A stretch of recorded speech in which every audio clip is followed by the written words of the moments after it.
Ladies and gentlemen, welcome. My word, I tell you what, I love technology. Um, Scraped in through the door in the nick of time. Welcome to day two, folks, and strand two of the Singapore Sports Science Symposium. I'm tagging Matt out. Matt, great job. They're leading with the Youth Athlete Development Conference virtual. High five, brother. Fantastic. My name is Dr. Rico Swinburne. I'm the team lead of the sport nutrition team at SSI, and it is my greatest pleasure to welcome you all in for day two of the symposium and session one of our high performance strand. So just some quick housekeeping as per usual and as customary on these virtual events now. If you're not familiar, mic's on mute, please. Question and answer session and opportunity will be at the end of each presentation, and you'll see at the top of your screen or at the bottom, depending on the setup, you'll see a Q&A box, and it would be my pleasure to help facilitate that with Professor David Pyne and Dr. Marcus Lee forthcoming. We really value your feedback, guys. A huge part of our high performance is reflection and a growth mindset and getting better at what we do, and that includes us right here, right now. So otherwise, sit back, relax, enjoy the experience that is listening and learning and getting fired up about sports science. So, rightio, here we are. We are, believe it or not, 363 days, 5 hours out from Tokyo Olympics. It's where high performance rubber hits the road, isn't it? It's the sharp, pointy edge of the Olympic quad. And if you've ever worked in pro sport or you've worked with Olympic athletes or in and around major games events, if you've worked with club athletes or you're just a sports fan, you'll know too well that high performance off the field breeds high performance results on the field, right? So aside from coaching acumen, a really good, healthy team culture, athletic work ethic, sports science is central to enabling a top sports performance. And so with this reflection in mind, it's my great pleasure to warmly welcome Professor David Pyne to our symposium to kick this high performance strand of the symposium off with his presentation entitled Contributions of Sports Science to Sports Performance, Past, Present, and Future.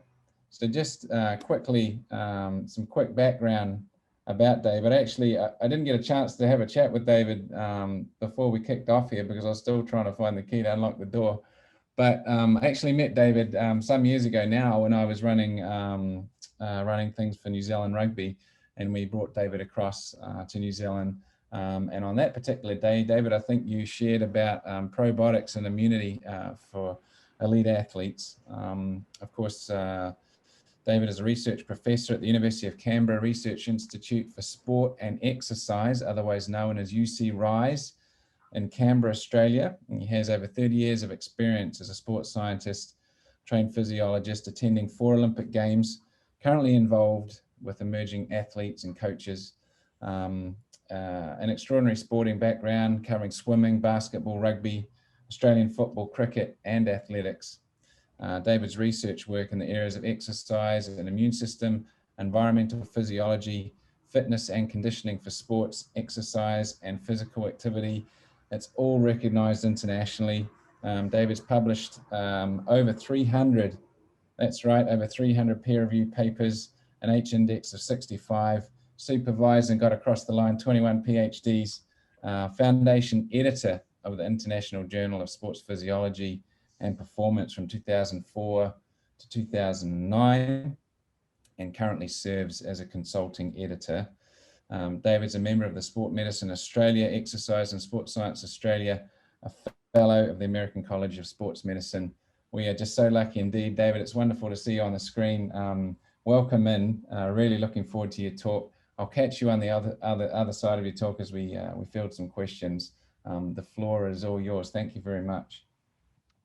Yeah, thanks, Rico, and thanks for those introductory remarks. And as we travel the sports community, we reconnect with old colleagues and contacts and make new ones. I think there's a great opportunity through this symposium here over these days through the week to learn lots of new things, reflect on things that are front and center in our lives as a sports scientist or a sports professional. and also networking for future collaborative opportunities.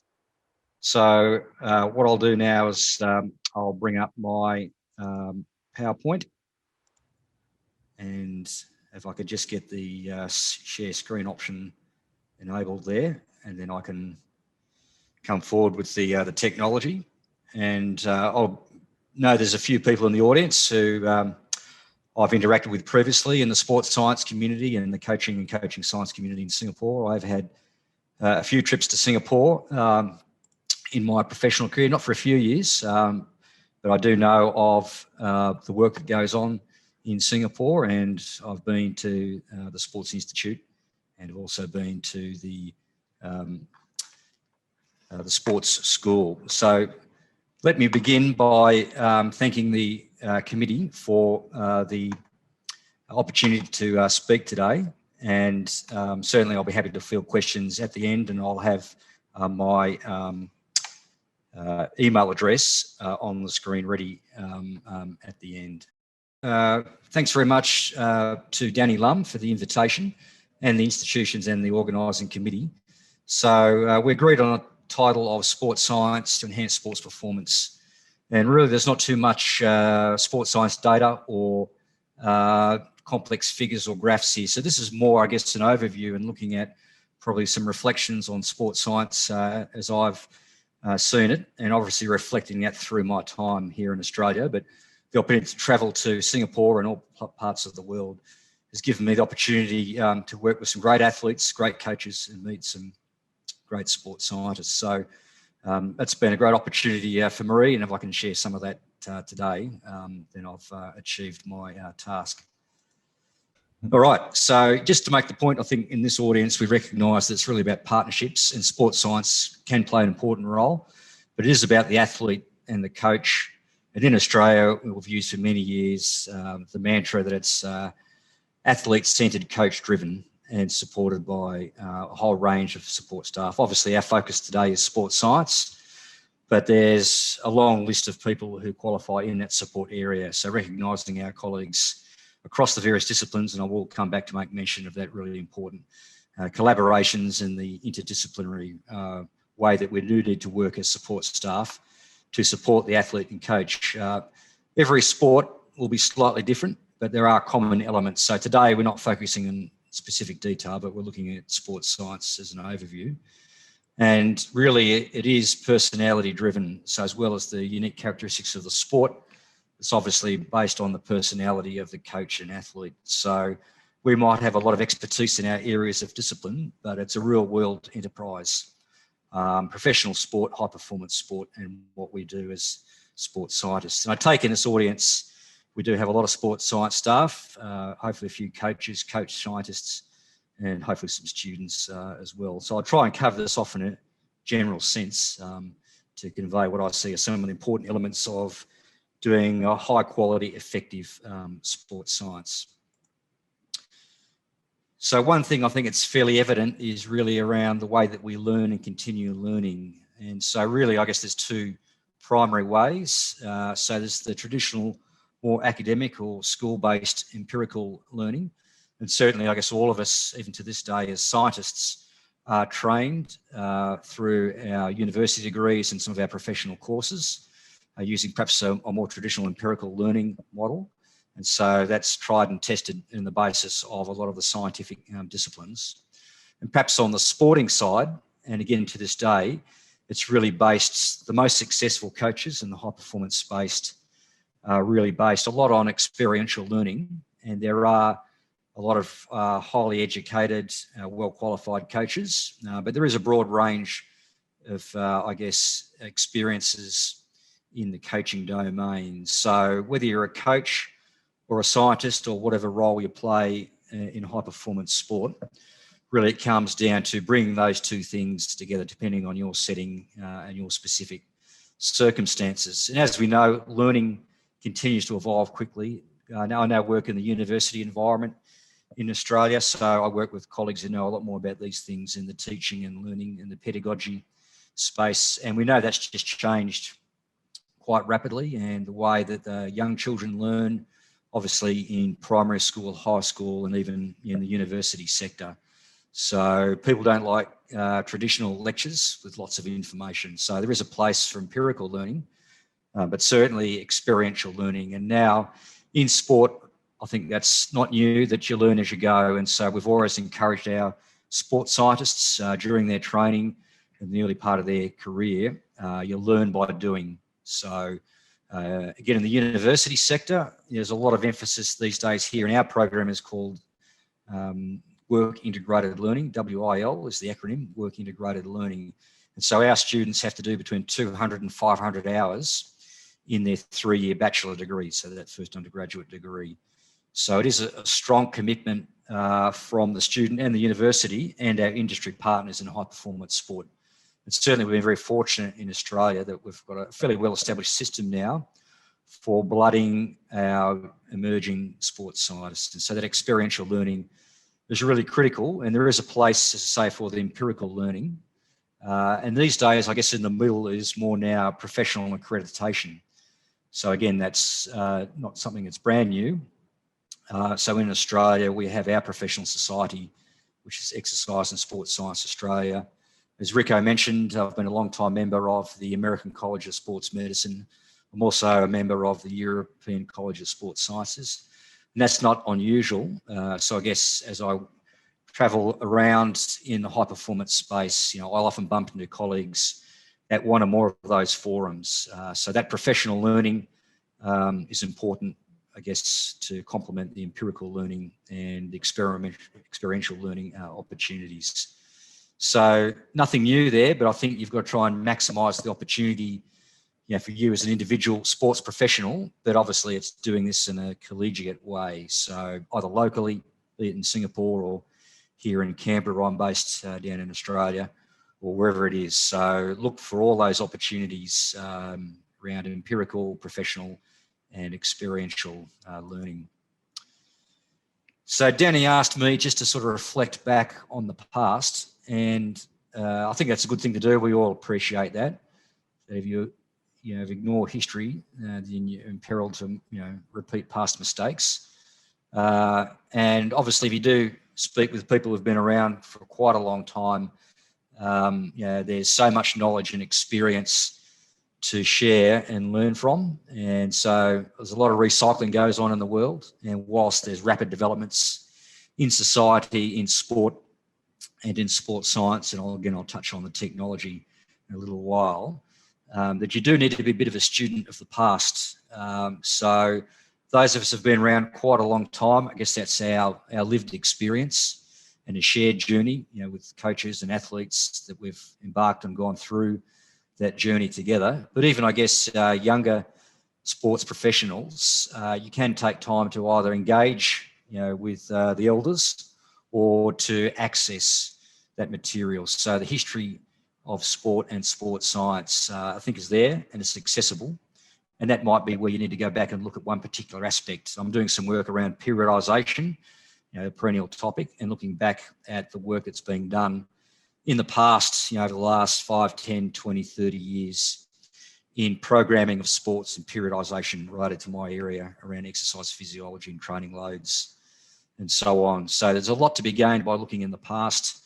At a system level, we know there's a lot of successful models of sports science. And again, everyone here would know, I guess, the potted history of sports science from, I guess, the last 50 years, going through the East European, there's the Soviet Union era, the GDR with East Germany, and then more recent times, the Chinese, the powerhouse of the US.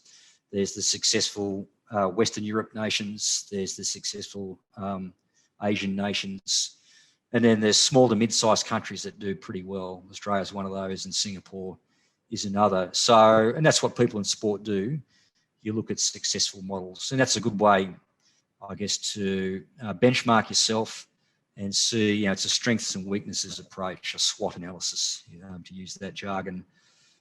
But however, having said that, I think you've really got to customise the models. And so whilst Australia has done very well at sport, and I guess, in sports science and sports medicine, we've had a lot of interest from a range of countries, and again, close collaboration with Singapore. So you've got to look at the model, but you've got to apply it locally. And you can't transplant models because every society and culture will be a little bit different, or could be, quite markedly different. And so I think you look at models and you identify key elements, but you can customize those to fit perhaps in a Singaporean setting, but then drilling down to sports. And obviously there's a whole bunch of programs in the sports sector in Singapore. And you really need to customize those successful programs, the elements of those programs to make it fit. I guess if you do look at the history, it's the traditional disciplines, and a lot of those, go back 100 years or more.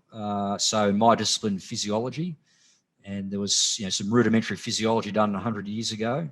And if you look back in some of the pioneering work and the pioneering names, obviously, there's been several generations of work since. So the equipment, the understanding, and the way that we operate, is way different. Medicine, obviously, has hundreds of years, if not thousands of years. But there are other more recent disciplines that have emerged. Obviously, the skill acquisition session that we had before, and looking at motor learning and skill acquisition and ecological dynamics. I mean, they're more recent, particularly the ecological dynamics approach. So that discipline's only a decade old, and there's a lot of great work, and that was a really spirited discussion there. So there's new and old disciplines. So again, there's information to be gained, and people with a bit of history and some wisdom and insights that can provide useful support for current and future programs. I know in the broader sports community, some people look at sports science as a bit of a black box to many. And so I certainly learnt that working with a lot of athletes and some coaches really embrace sports science, but others probably don't. I mean, they're more probably your traditional coaching and may not come with a sports science background, or even, from a highly educated and say postgraduate qualifications. And that's fine. So I've learnt that early in my career. So the way that we interact with coaches, you pick your mark and you learn that as you develop that rapport. So some coaches are quite receptive, but for those, you really have to put it in plain language. And actually, most of us relate to plain language. So, the danger is in scientific and academic circles, you can get bogged down in the detail and the jargon. So all of us like things spelt out in plain language, but particularly in coaching and in high performance, but even to, Olympic standard or world champion standard. So some athletes there that have achieved the ultimate in sports, but haven't used and don't understand sports science. And so the way you interact with them may be different to other people that have had some involvement or affinity to that. And we know that there's no magic pill, even though, there's often the imperative to find what's the edge, what's the magic thing I need to do that'll make a difference. And I will come back to that idea around a winning point of difference, and I'll share that sort of discussion right at the finish. I guess another thing is in sport that it's still based on experience trumps expertise, and that's probably only got more marked in recent times. So, scientific endeavour is a bit out of fashion in a lot of circles. So coaches and athletes value coaching and athlete experience. And we tell this message to our emerging sports scientists. You might come, fresh from a university degree or with a university degree, but you've got to learn on the job. And so, sports tend to value experience. They place a high priority on experience, which is correct. So we just need to keep an eye on that. So again, it's that sort of experience and expertise, bring all those things to the table as a sports scientist. And as I mentioned, it's a fast-moving world, and I'll come to that shortly in terms of this year, with 2020. So you've got to move with the times, and again, that may be a worldwide thing like COVID, or it might be something that's in the Southeast Asian market, and obviously the world's had a lot of challenges and will do. That's not a new thing. So you've got to work right down at a micro level, but you're working with people, and it's a real world opportunity to work in high performance sport. So in terms of, I guess, the present scene, and none of this should really surprise this audience. So it's all about working in your structure and organisation. So in Australia, we've had, I guess, the benefit of both government-sponsored sport. So through the Australian Sports Commission, or Sport Australia as it is now, and the Australian Institute of Sport and various state-based organisations. And so the last 30 years or more, so the government has invested in sport, but also the national sporting organisations in Australia who really organise their own sports. And then there's other sports sector partners. Universities, where I am now, are an important part, particularly in relation to sports science, in terms of training future sports scientists and conducting research and consulting, the sort of work I'm doing now. So you've really got to look, you know, as a sports professional, who your employer is, because obviously you're answerable in terms of your employment contract and what level of athlete and coach you're working with. And I guess the opportunities that you have or the opportunities that you need to seek. So that's why I said you need to customise all these good points across these 4 days at this symposium and see how they fit where you are, right down to an individual level. So it may be, you know, a sport there, and you know, it might be a coach, a high performance manager, and a range of sports science personnel. But you've got to then look at, okay, what's best for our sport and our situation in Singapore. So it's big level, but then you've got to implement it at the local level. So we all know, you know, this year's been like no other.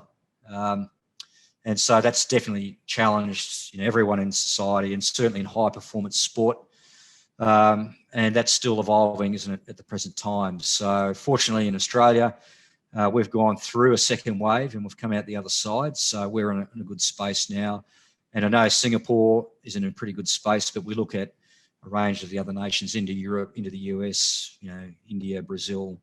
So, you know, the world is really struggling with that. And that has a direct impact on high performance sport. We know the Olympics are delayed, so many world championships, and it's been quite amazing really to see the sports that have been conducted. So a lot of those pro sports in the bubble, so to speak. So I think, you know, the sports have really rallied, and we've seen that really work for the high profile professional sports and some international competitions, the Tour de France and the NBA. But it has had a fairly significant impact at a regional level and the ability for athletes to train. So in Australia, we had essentially 2 months of lockdown, so back in April, May and early June. And then we've had a couple of months of some restrictions.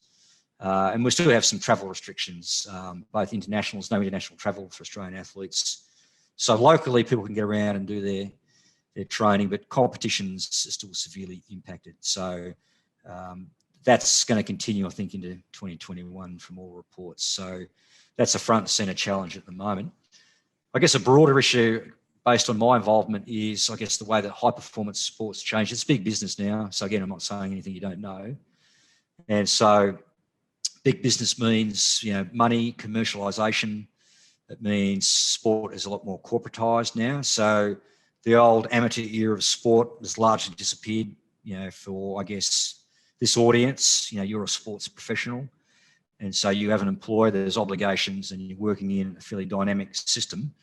And there may be commercial imperatives. You're certainly working in large organisations, you know, with a corporate imperative. So, and obviously there's management structures.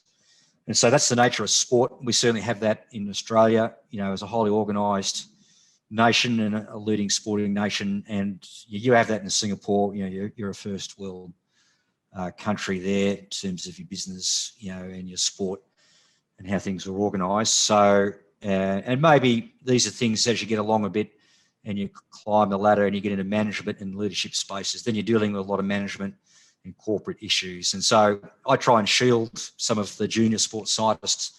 I let them focus on just doing the business, and athletes are shielded. So this is probably a legacy of leadership. Suddenly you spend a lot of time, you know, dealing with management and corporate and commercial activities. So that's the nature of sport, and sports science then has to play into that scenario. But then there's opportunities. So in one way it's a challenge, but there are opportunities. You know, you can, you know, get sports science involved at that level, and so it's not marginalised and seen, you know, it's just a lower level activity. And so again, what we talk about here is you've got to be, particularly as a middle level or a leader, you've got to be an advocate for sports science. And so, you know, things can get pretty noisy there in a commercial broadcast space and in large corporations. So you've got to be active and engaged and an advocate. So I guess the more senior people here, that might resonate with you. And I find that's one of my roles, even though the fun bit's doing the sports science delivery. But the reality is all of us have got to do a little bit or more of that sort of management and corporatisation. And that can be even down at the club level, just running a club, you're doing that, or you're working in a small organisation or a large organisation. And the other thing I don't need to say to anyone is really around the individualism. So that's just a worldwide trend and how the world has evolved, certainly in my lifetime and in the last couple of decades, individual freedoms, and it varies from country to country. And social activism, is a fairly recent phenomenon. We see that being played out in a few different countries in different political systems. But generally speaking, in advanced countries like Singapore and Australia, there's a lot of individual freedoms, and so that gives opportunity and some challenges there. And so you don't set any limits. I'm not the first one to have said that, but in sport, there's a big world out there, and a lot of things are based on people's drive, determination, and how they operate. So there's opportunities there, but obviously does make it challenging because everyone's thinking that way. So there's a lot of, competitiveness involved in high performance sport. We also know that the world really is focused on health, not in sport, particularly from a research funding point of view. So again, for those who are in the research domain, and certainly I'm in the university sector, and the amount of money in health research, is 100-fold that in sports research. And obviously other societal changes like the rise of esports. So that's just the reality. So for me, it's a challenge to get funding on small projects. So we've got to fight to support some of our research and innovation, how we upskill professionals, how we solve issues, how we undertake collaborative research. So again, you've got to be proactive and you've got to be an advocate for sports research. And the research, obviously, it's the tech world that we live in, so it's a digital world, and particularly the younger sports scientists can lead there. So the older ones amongst us, we're still using our wits and experience and skills, but we're all in a technology world, so you've got to look at opportunities there, as a lot of people do. And then I want to make a little bit of a pitch on sort of the multidisciplinary nature of sports science. So there's a bit of an imperative, because that's the way that sports science is most effective in terms of a delivery. So we don't operate in isolation. And so we can see that as sports professionals, and that's what the sports are demanding as well. So I just put together this slide because there's a lot of jargon involved here. So we know that there's a lot of sports science disciplines. So the circle there at the top, single discipline. And so we spend a lot of time working with our fellow sports scientists in our disciplines. So my background's in sports physiology and sports performance. And so there's a natural clustering within disciplines. And so the word that we use in Australia is silo. So it's a bit of a negative word. So you don't want to spend the whole time just talking with your colleagues. So you want to work with coaches and athletes and find solutions, because sports performance is multifactorial. So at the end of the day, you've got to look at multifactorial solutions. So that's not a new thing. And so a few years ago, the buzzword was multidisciplinary. So we do want to include, the dietitians, the sports psychology, the skill acquisition, the S&C, which I know is sort of the major focus tomorrow in the symposia. So again, everyone recognises that. The athletes have a sense of that. The coaches, requiring that. And so again, for many years now, we work in multidisciplinary environments, either within a sports institute or university, or in and around in a team. Sometimes that's difficult to do, because we have, particularly in medical fields, people are maybe involved, in a clinic situation, or they might work directly with a program or a team or an organisation. So it's just how those things are put together. So we know that multidisciplinary is important. And then probably several years ago, then the buzzword became interdisciplinary.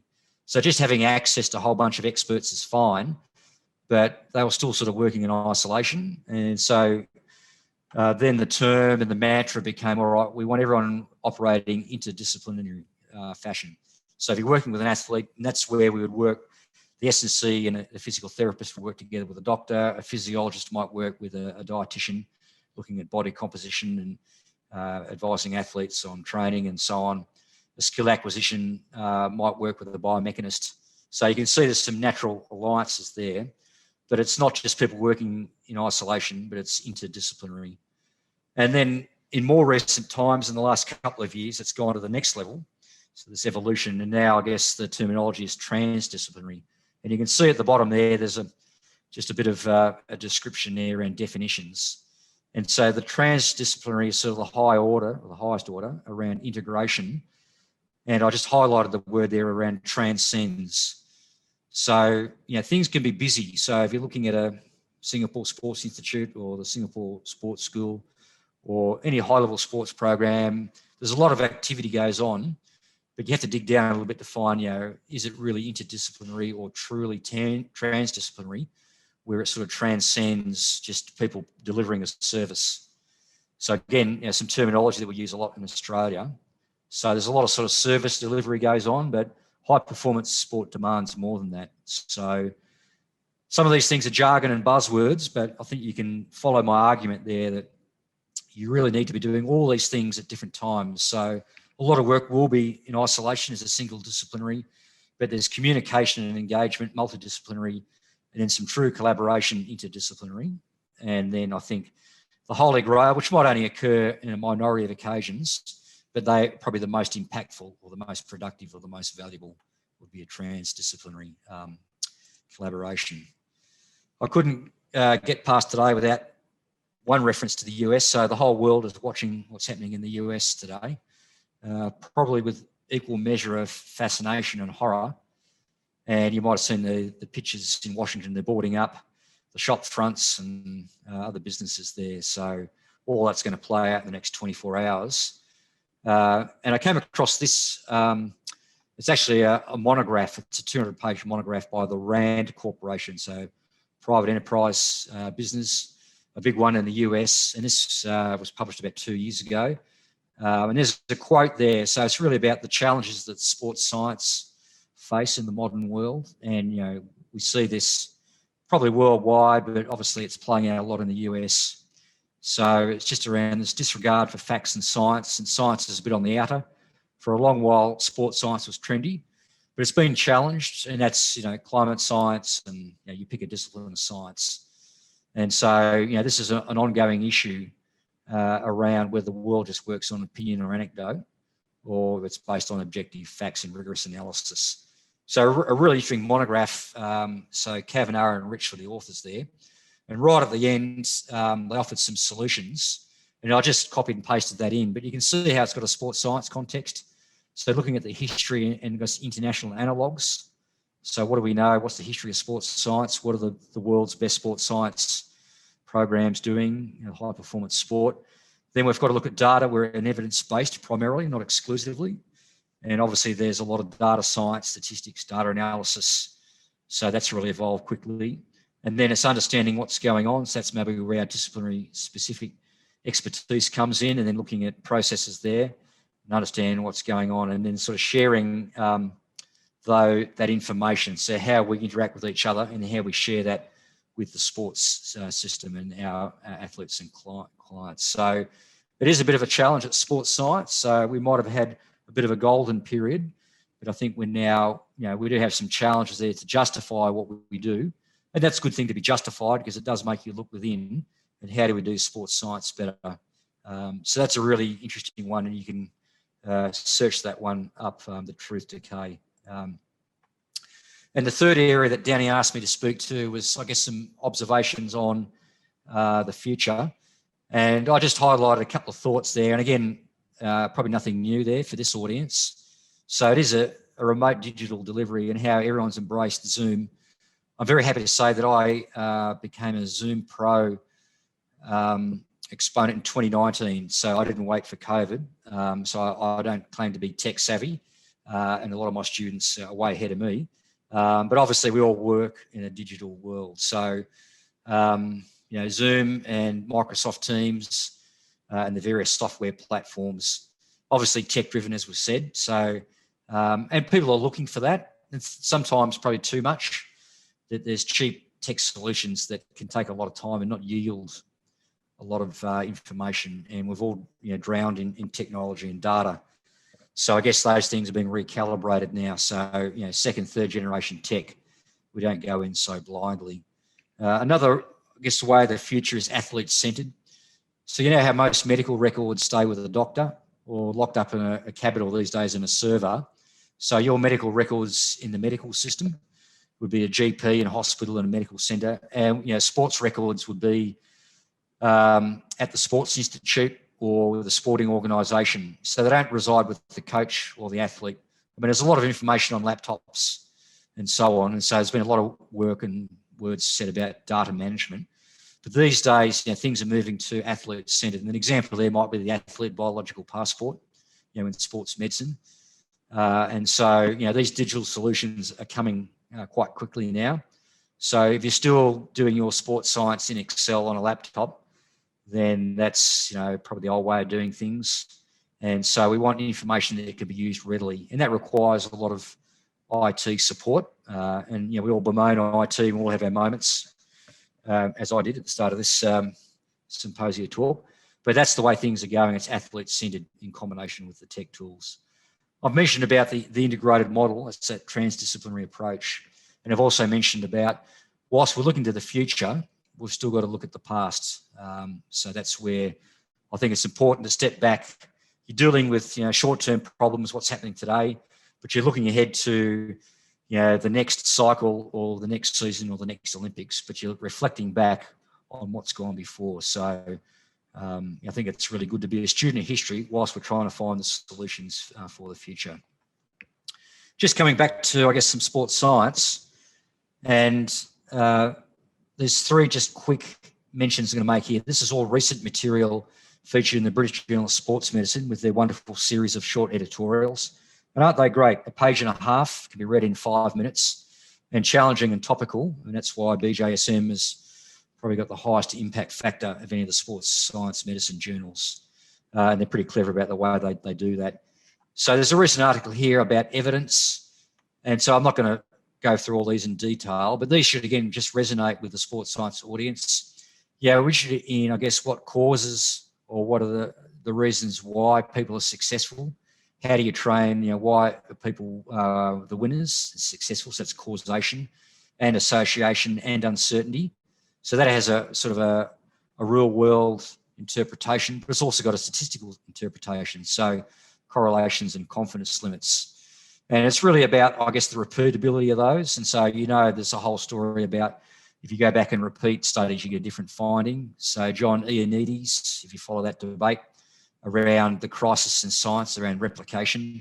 And I think there's two sides to that story, but generally things need multiple methods and the level of evidence needs to be fairly substantial before you be working with your best athletes. We're interested in mechanisms and how. Not all athletes and coaches are. They just want to know what to do, a lot of them, particularly when they get to the sharp end.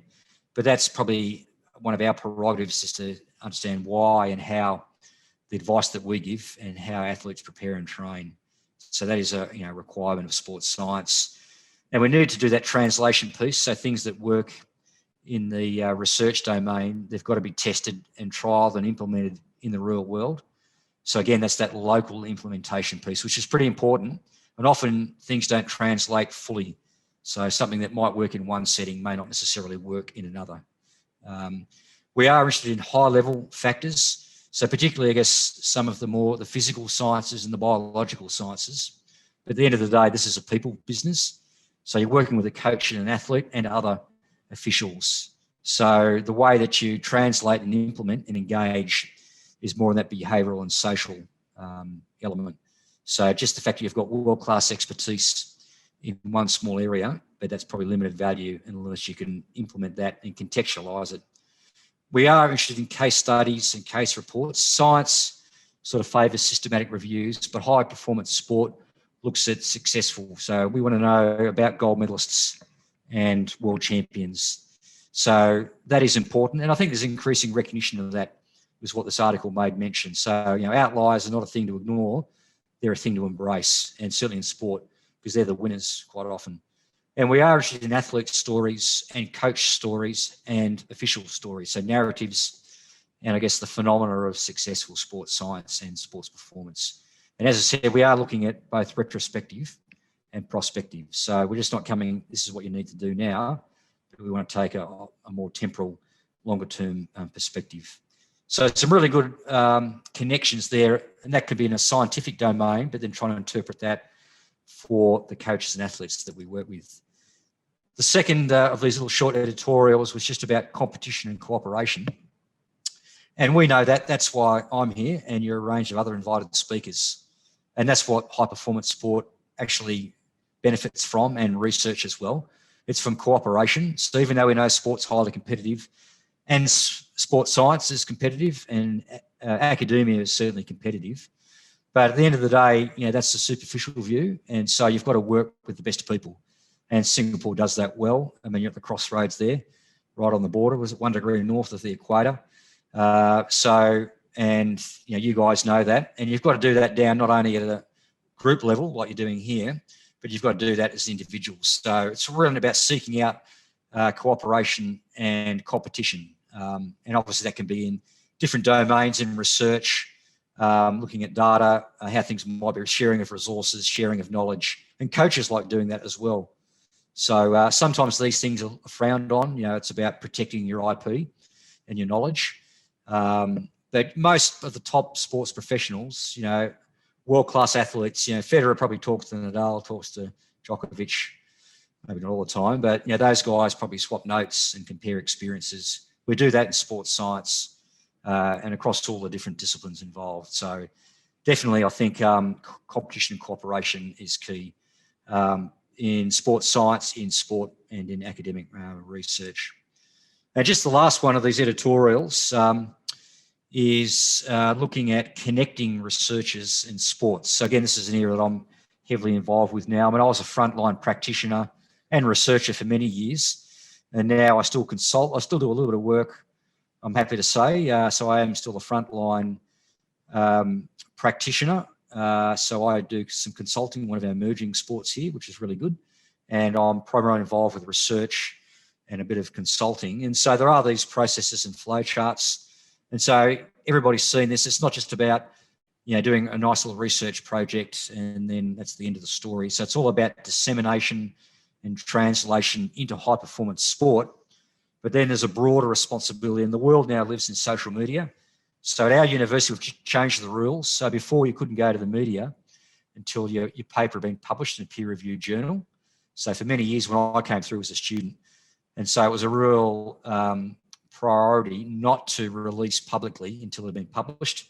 It's changed now. So students will blog or tweet, the day after they've got their results, even before they've done their stats, which leaves me shaking my boots on occasion. So the world has changed.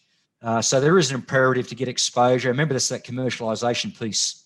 So in particularly high-profile sports, you've got to follow the circle around. So coaches and some scientists, just want to deal with the most immediate requirements. But I think, as emerging sports science, you've got to showcase your work.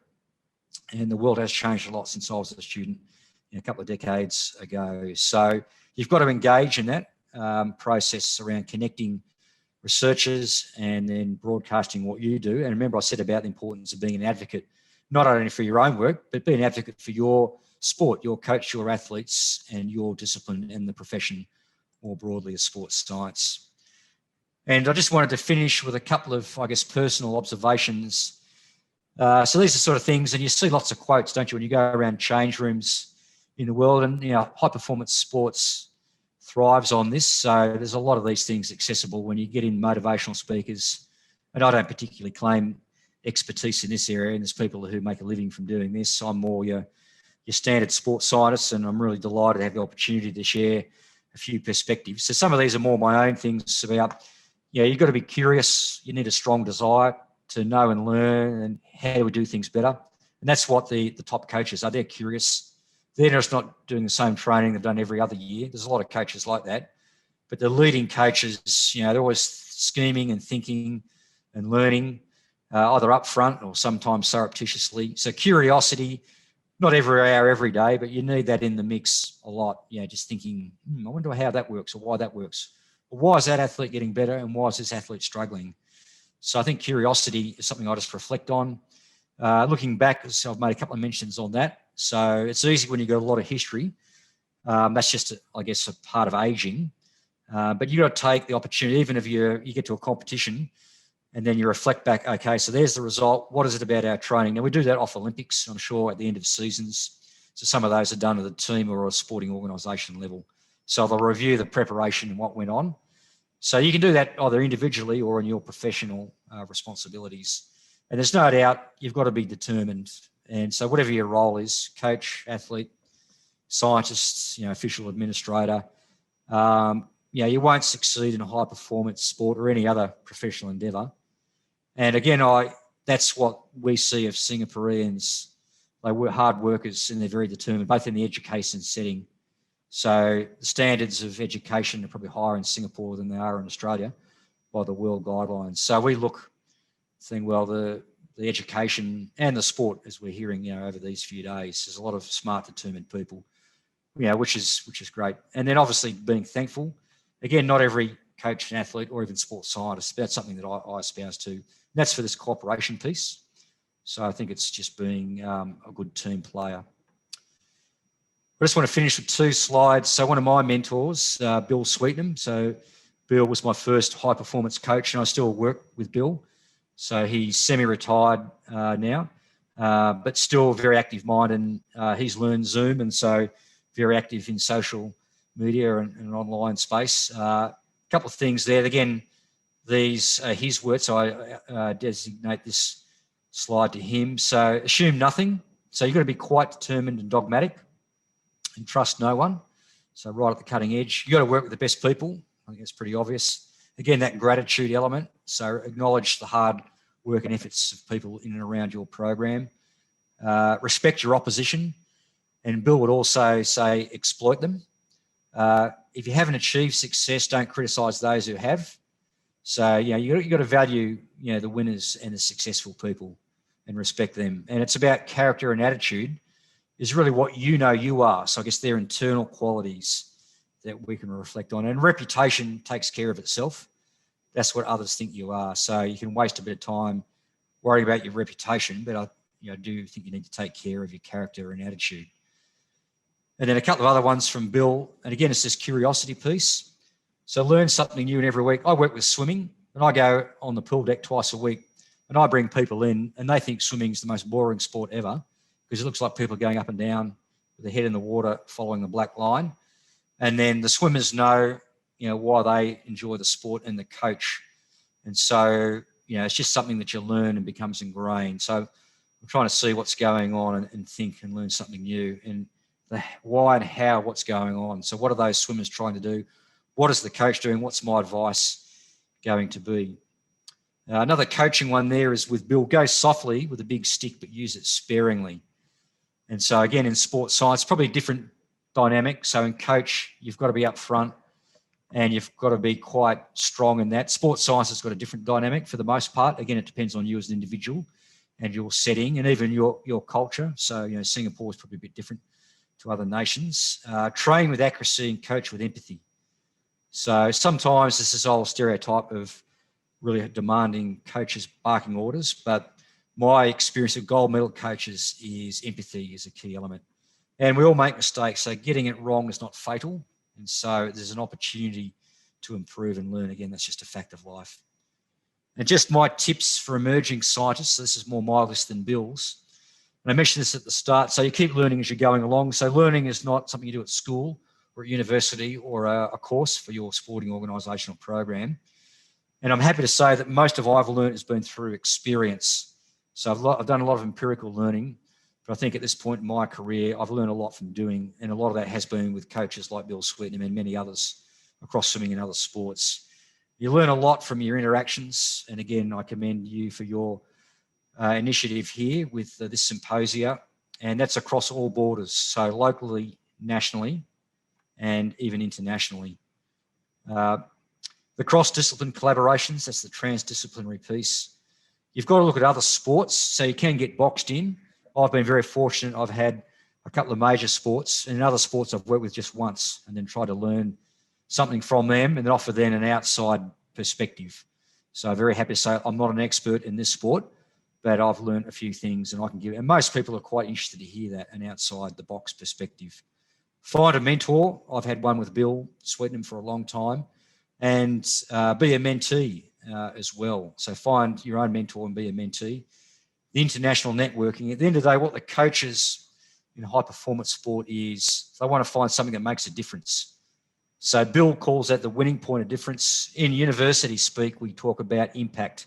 So what is the impact of the work that we do or the research that we do? So the terminology does vary, but you've got to be trying to find the edge, if you like. So that's the terminology used.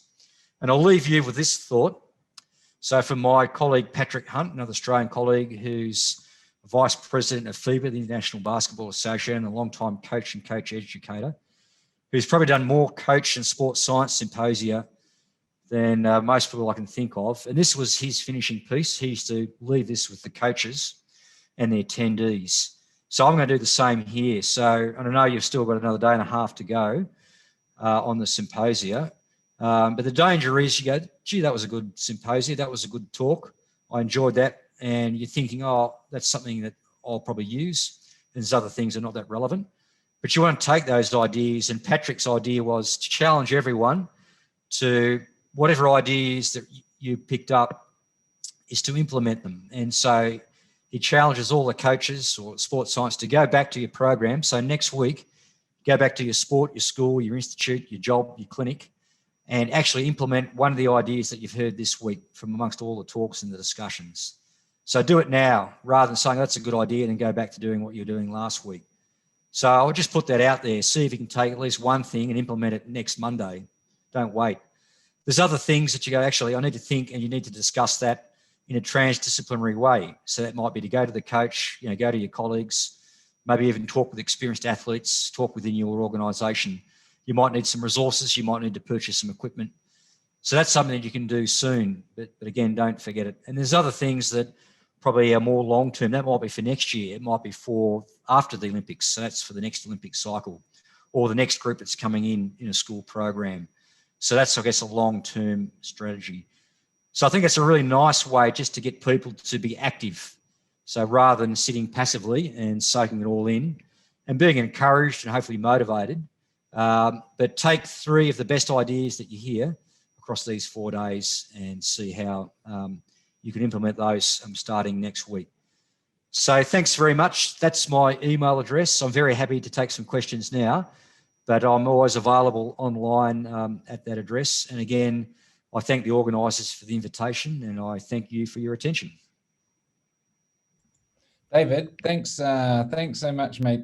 Real privilege to hear you distill and describe, so many learnings from, 30 years plus experience in sports science. Real treat as well to hear you talk about your own mentor. I think, having a really solid mentor in your life is something really special. Really nice to hear you talk about yours as well.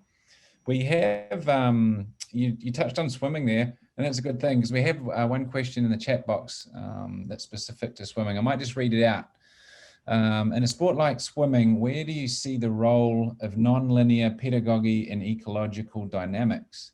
Swimming has a traditional one-size-fits-all physiological model and the hunt for perfect periodization. So does this open up the toolbox for coaches to tackle dropout rates and in turn allow more swimmers to transition into elite swimming? There seems to be a lack of answers for sports like swimming and using other methodologies. What are your thoughts on this? Yeah, very topical, and that obviously came up in the morning session with the skill acquisition, which and I was in and out a little bit of that. But certainly, the non-linear process, certainly resonates even with a regimented sport like swimming or rowing. And so my sports acquisition colleagues in Australia, and we've got some people doing some excellent work in our sports sector and in the university sector. So a long-time colleague of mine now, we heard from Neil Buzzard this morning and Damien Farrow, who was at Victoria University, who I worked with at the Australian Institute of Sport and in swimming. So 4 or 5, probably 6 years ago, he came on board. And so there was a concerted effort to make really around working with the coaches around their programming and learning and skill instruction. So swimming had a bit of a history of going up and down, and a very linear, both in terms of their training, but also in terms of their technical work. And so, there's a bit of an art form of skills and drills. So certainly that's in the conversation, and so I can vouch for that in the sport you mentioned there with swimming. And again, I think that probably translates across all sports. So it may apply, in other more dynamic, chaotic, maybe some of the team sports. But even in those, I guess, more traditional time-based sports, more closed action sports, so the swimming, cycling, running and rowing, triathlon, which is seen as grunt sports, is the terminology we use. So I think non-linear learning is just as important for them. Fantastic, David. Thank you. You know what, we're out of time, and now the questions are flowing in. So, in the interest of keeping things on time and on point, I might wrap up the verbal replies, the oral replies to the Q&A now. But I understand, David, you can stay on and you can just type some answers in. Sure. If that's okay with you, if you've got time for that, yeah, that'd be wonderful. And then we're going to flash up a QR code now, just so people can give that lovely feedback that I talked about at the top of your session, to just let us know, what they thought of the talk, and help us all get better next time. But yeah, David, really nice to see you again. You don't look like you've changed a bit actually since I saw you about a decade ago. But yeah, nice to see you again, and thanks so much for invaluable sharing. It's a real treat and a real privilege. Thank you very much. Thank you.